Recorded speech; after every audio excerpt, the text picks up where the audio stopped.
Hello and welcome to another podcast with Nikki and Maisie. I'm Maisie and I'm with Nikki. We run a page on Instagram called Waegukins and it is memes for foreigners living in Korea, but you can probably relate to them if you've been to Korea or if you want to go to Korea. We try to keep it a bit more diverse. Yes, well said. Thank you. Okay, so what are we talking about today? Today, I think it would be good to talk about how we got into Korea because everything we do is Korea related, right?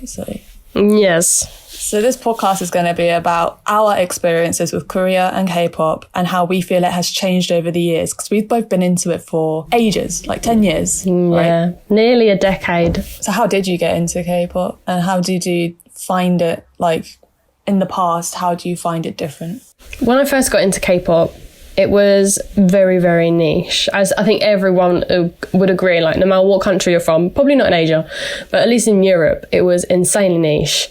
And it was like, if you ever met somebody that was also into it, it was like the best thing ever. You'd meet someone that also likes K-pop, you're like, oh my God, they understand me. And then you just like go through like, oh, what groups do you like? Oh, do you know this song? Oh, and you just listen to it and you're like, oh my God, this person knows what music I like and they understand, they get me. And then you just become best friends. Like that's just what the vibe was when I got into it and when I started meeting more people that were into it. Like you could have nothing in common, but if you both like K-pop, immediately best friends. Yeah, literally. Definitely. Nowadays, there's so much going on in K-pop that being into K-pop alone isn't enough. You have to be into the same groups and there's a lot of fan wars going on. So you have to agree on certain society. I don't know. There's just so much going on, like, because everything's being exposed now, isn't it? Yeah, exactly. Everything's been exposed. And obviously there's more people that are into it and more people that are more dedicated to groups. And there's also more groups and there's more artists and it's blown out of proportion and I can't keep up with it anymore. I just stick to what I know. I'm the same. And the people that I know that are still into it, they debuted in like 2012, 2014, probably anywhere up to 2015, I still kind of listen to or at least know what they're doing. But all these new groups, I just feel like they're all replicas of other bands. Because it's so hard. I think it's so hard to be original in K-pop now, as a typical group anyway. Yeah, because a lot of K-pop groups, they look at the past. They look at groups like Girls' Generation and they see what worked for them, like Pretty Girls, different concepts. There's a lot of girls in there, so that worked as well. And they're like, how can we do that again? Let's do the same thing but cute, twice. Let's do the same thing but edgy, itsy. Yeah. And also what I notice is like a lot of groups try to make members sound like people from other groups. Like there was this, I swear I listened to something the other day and someone's trying to sing like Blackpink. Like there is this line they do in the song that just sounds like a Blackpink bit.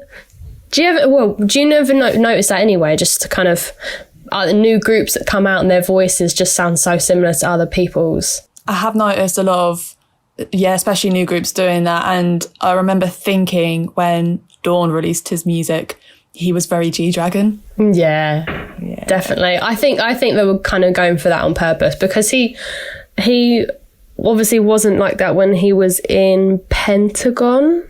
Is that what it is? I think so. I hope I'm right on that. Obviously, he wasn't very individual then, but, you know, being on Psy's label, it's very, very, very G-Dragon style. Just literally everything. Even the way he just walked around the music video, like in the beginning, he's like kind of like walks around with like straight legs and hands in his pockets and oh my God, yeah, pose. I just looked at that. The way he's moving as well and the way he sings, the tone of voice, everything was just G-Dragon, which is good because we need more G-Dragon. But when I say we need more G-Dragon, we need more individuality, not a replica of him. Yeah, I was going to say, I hope people don't come for us on that because we're not dissing Dawn. Like, I like Dawn. I love him, he's great. But we do, even though he is a bit G-Dragon-esque, we do need a lot more G-Dragon-ness back in K-pop because, I miss it. Yeah, same. What I have noticed nowadays is, I don't know if there's more groups, but there's definitely more access to groups. So back in the day, there were probably tons of groups that we didn't know about because YouTube and that lot, it wasn't as popular. But now with more groups being noticed, comes with more labels that are allowing artists to be creative, like Psy's label. Yeah. I really like that. I think also just the way that attitudes have changed and everything that's happened like the past 10 years about people knowing more about K-pop and people knowing more about the whole how the machine works and how people get treated. And I think those opinions from the Western side kind of being put out into Korea being like, this isn't right, blah, blah. I think it's changed their attitudes a lot because, like, you know, and just less than 10 years ago, you would never see idols collaborating with people on YouTube, like just normal YouTubers, or you'd never see them doing any kind of collaborations on any YouTube channel, even like magazine-based ones or doing anything like that, or actually talking about their lives as K-pop idols and talking about just more than the fact that they live together. They talk about how hard it is and stuff. You'd never get that. And there's some idols that actually started a YouTube channel themselves, haven't they? Yeah, of course. And that, like, idols having their own, or being in charge of their own social media a lot, like doing YouTube and Instagram and stuff like that. I think that's what it's changed to, which is good in a way, but there's still a lot more wrong with it because things are still going wrong. Yeah, I mean, there's still a lot going on in the background that they're hiding from us, but they're definitely making steps, very small baby steps, but it's something. Casting our heads back to when we first got into it, we've talked about like kind of the vibe it was. What kind of stuff did you get up to at that time? Oh my God. So this obviously won't translate very well to different countries, but in London, there is, I think you said a bit about this in the last episode, there is definitely an area in London for Koreaboos and Weeaboos, which is what I was. And it's almost a routine. You get off the train, you go to Charing Cross or Leicester Square, Chinatown, bubble tea, you find whatever Korean stuff you can find. Yeah, not bikes, it's too expensive. Yeah. Your mum's giving you 20 quid for the day. You must and 20 quid of that. I didn't work then, I mean, that was my case anyway. Yeah, no, I'm the same. Yeah, you get 20 quid for the day and then like 10 quid of that is gone on a G-Dragon sock. Like, yeah, just one sock, not the pair. Yeah, the pair is 20. Can't afford that. Yeah. The cringy part about this is that because you get so excited when you see Korean stuff in London. At the time, it was so niche. And so I got so excited. We would hang out in our little group of friends and we were so obsessed with K-pop and we thought the world needs to know about this.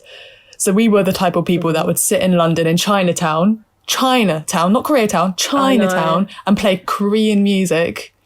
And I'll be like, I hope everyone's a fan of Big Bang now. Yeah, literally. But like, yeah, I would always just hope that people are walking past and thinking, oh my God, that sounds really good. I wonder what that was.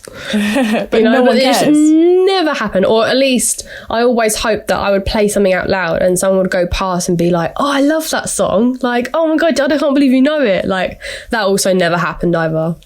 What does sometimes happen is that you'd see someone walking past with like 21 merchandise, like a t-shirt or something. And like I said, if you're into K-pop and the same band, you're immediately best friends. But if you see them in the street, I don't know about you, but I wouldn't approach them. I'll just watch them and be like, a K-pop fan, are they going to see me and think I'm a K-pop fan so they can approach me? I don't think I usually would because I'd be too shy. Like, I wouldn't be the kind of person to go up to anybody, but I would always have the urge to. I'd be like, ew. These days I'm like, no, because I know exactly what they're going to be like, because they're mostly just like BTS fans and I'm like, I'm not going to go there. I already know. That's the thing nowadays. K-pop, being a fan of K-pop isn't enough to be best friends anymore. Like, it has to be more to it. But I wonder how much of that was down to our age, because we were quite young at the time. We were like 13, weren't we? I was a lot older than that. I got into it when I was 16. Oh, that's embarrassing, isn't it?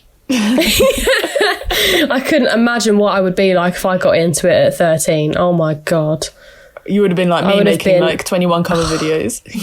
Yeah, I would have gone through the phase that I went through when I was 19 back then. So I would have just got it out of the way and no one would remember it. But instead everybody remembers it. Talk about that phase then. What was this phase? Oh God.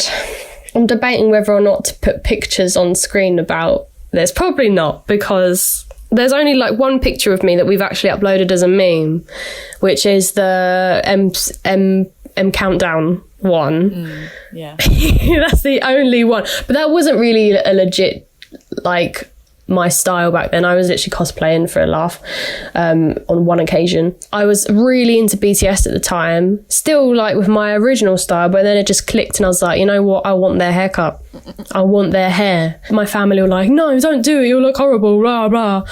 But then I did do it. And then my whole style just changed, and I went through this whole tomboy style phase where I started to colour my hair and style it like K-pop male idols, and changed my whole outfit. I didn't want to wear like girly clothes, wore less makeup, everything. Were you the type to like buy stuff off Yes Style and dress like K-pop No, stars? I've never been a person that would buy a lot of stuff off the internet. I don't know why. I just want to I prefer buying stuff in person. So I just went with what I could find in a new look. That's the thing in England, like there's certain styles and certain seasons. And if it's like summer, you get flowery dresses. If it's winter, you get padded coats. Like there's not a lot of like diversity there. So I don't know how you managed to find these clothes.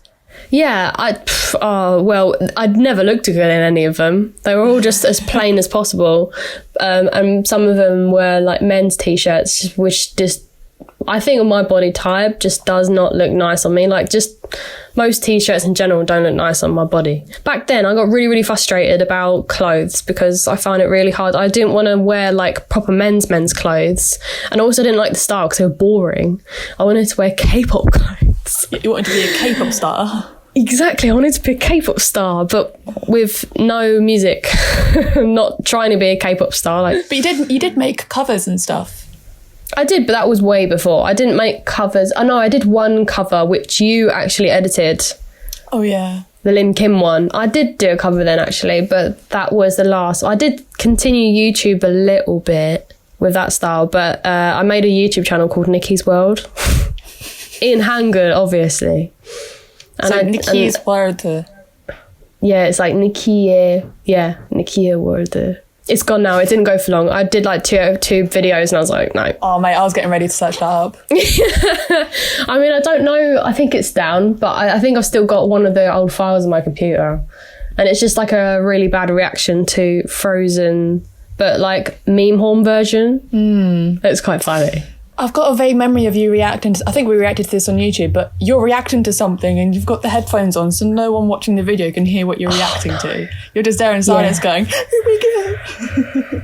Yeah, that is me reacting to remixes of K-pop songs in my headphones. God knows why I didn't even bother.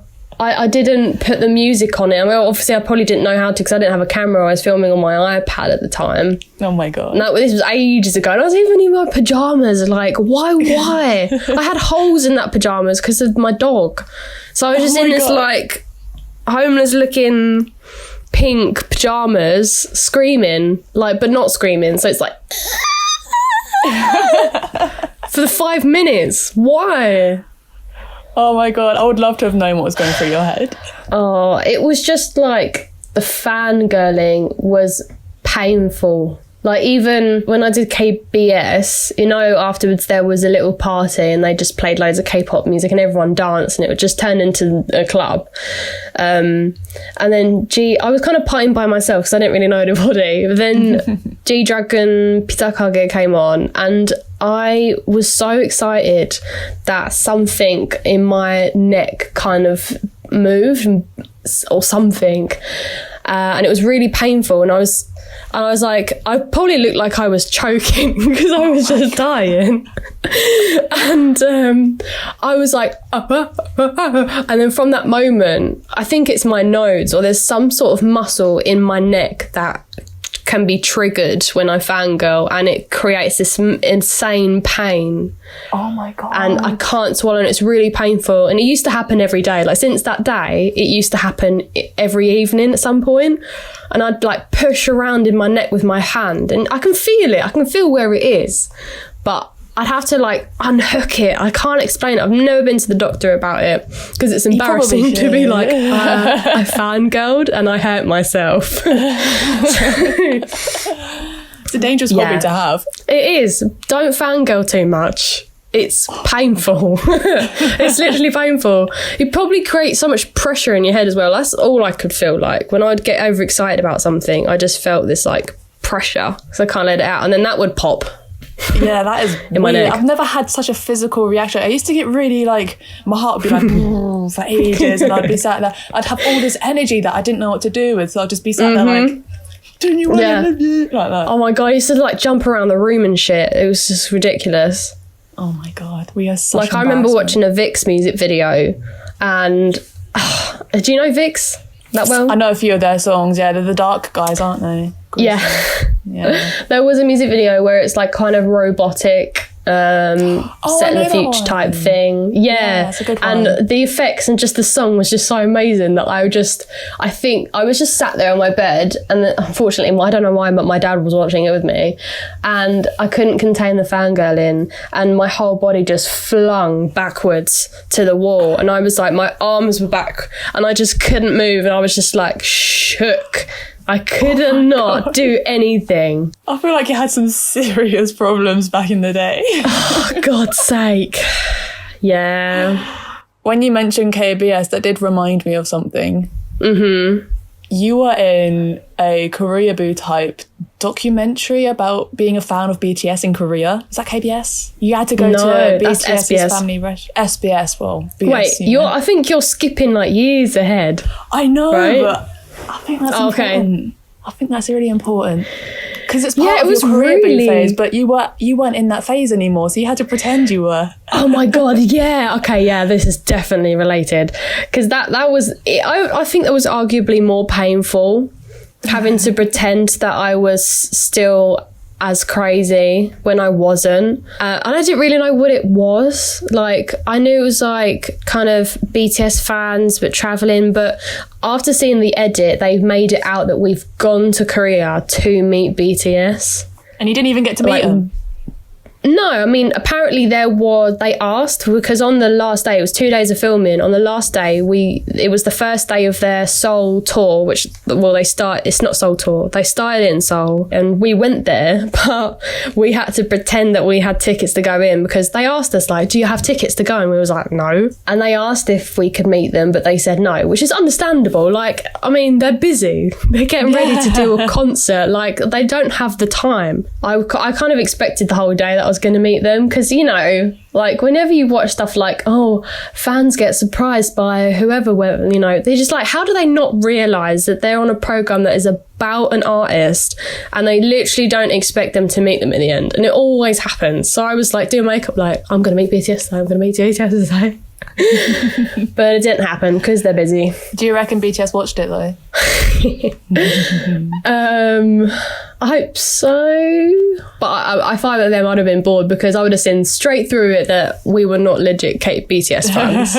I love that BTS song, Bang Bang Bang. They should have got people that were like, they should have called me about 5-6 years before then. Yeah. It was just too late. You would have literally had an aneurysm on TV. That would have been great viewing. If it was at that peak when I did KBS and I did win, I would have met them because the dance crew met them. So I would have met them. If I would have gone, that would have been the best point to have met them. Not like 5 years later when I'm like, I'm done. I've gone through my phase. I've embraced them and tried to be them, and I've come out of that. I'm done. Yeah, don't just be a fan of your favourite K-pop idol. Try to become them. Yeah, that's a great motto in life. We should put that on a t-shirt. There is a new song I'm listening to at the moment, and it's like a proper rock song. I think I sent it to you ages ago, but the guy that sings it, I don't know if he's Korean American or what. He speaks English, like fluently, but I don't know what his deal is because he sings in Korean. But when he sings in Korean, he sounds like he's speaking English because he's got this like stylistic accent going on. Yeah. It's interesting. It'd be interesting to see if you can understand what he's saying. He definitely uses that typical, I guess it's American type pop rock's voice. Yeah. I always thought that like Taeyang spoke and sung Korean like he was Korean American, but he's not.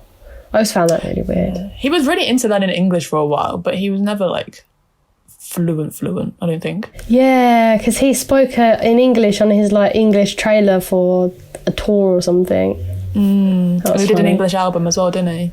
Did he? Yeah. You know that album with like Wedding Dress on it? The whole album. I think he redid it in English. That one. I was thinking the Rise album. Oh no, that would be good though. Yeah, exactly. That'd have been great. Where is he? What is he up to? He got married and disappeared off the face of the earth. Yeah, but I mean, at least he's happy. Yeah, I mean, he's happy. His fans aren't. Yeah, they're not happy. In the usual tour of Leicester Square, Chinatown, Trafalgar Square, we'd also walk into the KCC and go downstairs to the library. Yeah, so the KCC is Korean Cultural Centre. Korean Cultural Centre. And they have a library of Korean books downstairs. They have guest speakers come in. They hold Korean art shows. They just do a lot of stuff for Korean culture in the UK. And one of the things they do is something called Kpop Academy, which is as bad as it sounds. Basically, it's a free thing. You go once a week, and each week you're introduced to different Korean cultural things. Like one week was Korean instruments, the next week was cooking, the next week was learning how to dance, I think. Like a K-pop and then at the end dance of it, class. yeah. And at the end of it, you like graduate, so to speak. You get like a jumper with your name on it, and I think you get some like gifts. I can't remember. It was so long ago. At least in my year, one person would win a free ticket to Korea. That's it, yeah. Gutted I didn't get. So me and Nikki both did this course, but we did separate years. So I did it 2 years before you. Did it before me. Yeah. What number was yours? I don't know. I'm going to get the jumper. I actually can't remember. It's probably 4. I think it's 4 because mine was 6. Yeah, mine was 4. But our jumper. Oh my God, it's orange. That's why I don't wear it. It's luminous. So I did 4, you did 6. Oh, I don't know. It's just so bright. Did you get like a book? Because we didn't get given a book, but I went back there a couple of weeks after mine had finished, probably near the reunion, and they had books out, and it was of my year. So there was just this whole big picture book of all of the photos taken for the 612. No, we didn't get that. The only book we got was when we had a guest speaker come in. He was a Korean war veteran, and he'd written a book about his experiences, and he signed it and gave them out. That's all we got. I missed that session. Did you? That class. I missed it. Yeah, I couldn't go that day. I think that was the day that I was ill. No, it was really good. Which was a shame. In the video that we got, everyone's like crying. That reminds me, yeah. They were filming it. And yeah, like you said, everyone was like crying because it was like an emotional story. I wasn't crying, but I was really invested. I was like watching it like that. And then they zoomed in on me, and I don't know if it's the lighting or something, but it looks like I'm crying. It looks like I'm getting really upset. I just wasn't. You're just really into it. Did you have like a proper video at the end of it? Oh, I honestly can't remember. I remember there was a video that was filmed of me, but I don't think it was for Kpop Academy. It was for something else, and it was just there. Okay. Oh, right. Okay. It was so long ago. This was in like I want to say 2013, but that doesn't sound right. God, that's a long time ago.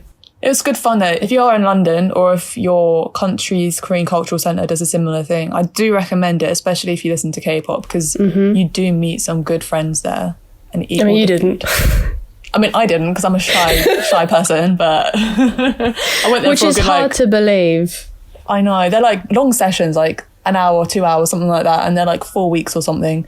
And I didn't make a single lifelong friend there.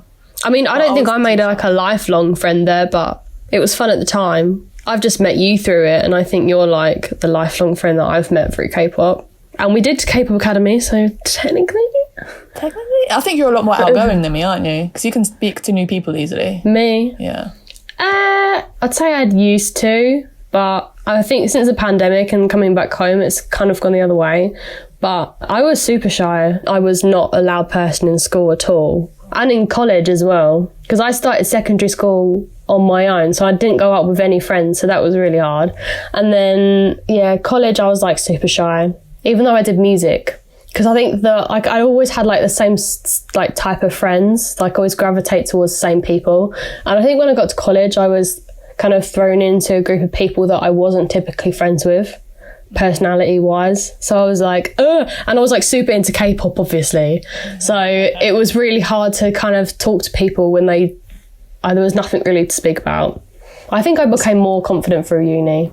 Yeah. Is that what kind of helped you meet new people and make you more outgoing? Was that uni? I don't know, actually, I think it's Korean stuff for sure. Because when I went to Kpop Academy, that was the first time that I'd met loads of people from different backgrounds, because a lot of these people were from London, and obviously London's very multicultural, whereas Kent ain't. At least where I'm from, it's not. So that was really interesting, meeting loads of different people. But yeah, I think it's definitely through that. And also, like, you know, in London, there's loads of Korean language exchange groups and clubs and stuff like that. And I think that obviously makes you speak to people, new people. I think because you're learning Korean, you have no choice but to speak to new people, because you need to practice speaking, and you need to speak to Korean people. So language learning, especially if you're shy, is going to be very difficult. But once you pass that barrier of being afraid of like making mistakes and meeting new people, once you pass that barrier, it's actually going to help you in way more ways than you expect. Because that helped me. I was very shy, and then I started learning Korean, meeting these people, overcoming my fears and stuff. And now I'm just like, I make mistakes on the daily and I don't even care. Yeah, I don't care. I'm so self-forgiving. I mean, just general my personality, I make mistakes and say stupid shit all the time, but I'm so self-forgiving. So especially when it comes to language learning, I'm not afraid to get shit wrong. Yeah, I think you have to get things wrong to learn. You're not going to learn if you make everything perfect. Oh, yeah, obviously, yeah. And that's true. Like, yeah, you have to make mistakes anyway. So I'm fine with making mistakes. So that took a turn to Korean language. I hope that helped you guys, whoever's learning Korean. Yeah, there's your advice. Get it wrong. Yeah, get it wrong. Don't get it right. Get it wrong and you'll be fluent at night time. We make like a lot of memes about like Waegukins making mistakes in Korean. And we are not making fun of you. We find it hilarious. And if anything, we've done these mistakes too. So I think it's good to laugh at them. And just embrace that it is going to be a fun journey. If you laugh at your mistakes, it's just going to be really fun. You all have to laugh at it. Otherwise it becomes too serious and you don't want to do it. Exactly. And if you take it too seriously, then why? Just why? Exactly. Like I don't think I've ever taken learning Korean seriously, like in a sense that I've never gotten stressed about it. Like it's always just been fun to do. I think we're fortunate that we don't study it formally. I think that's when it gets stressful. I'm glad I didn't. Sometimes I'm like, oh, I wish I did. But I'm kind of glad that I didn't. Could you imagine? I mean, I couldn't do it, despite the fact that I haven't studied it properly at uni or anything. I couldn't imagine writing an essay in Korean. And I wouldn't want to. I know, yeah. I hate writing essays anyway, personally. We started doing that because we were trialling a course run in the UK. I forgot what it was called. Cyber Korean, I don't know. It was an online course. We were trialing it. And one of the things we had to do was write a very short essay. It was like a paragraph or something. And it was like, I couldn't even do that. Right, so what have we even covered? We've covered loads of stuff. K-pop as we experienced it. We covered Korean language and a little bit of the community in London back in the day. Yeah, a little bit of reminiscing and just kind of telling the listeners in general what being into K-pop was like for us and in the UK. I would be interested to know if it's the same now or if it's any different, because we're not as involved as we were, so we don't know if the culture's the same, if it's as wholesome as it was, or if it's more toxic, whatever. So if that is the case, let us know. If you're a K-pop fan and you are really young, tell us what it's like. Or if you did go through similar experiences to us and you want to share them, please do. We don't want to feel like we're as weird as we are. Yeah, please, if you relate to us, please let us know. Thanks for listening. Feel free to comment and share. We like to see your views. Yep. Thank you. Okay. Bye. Bye.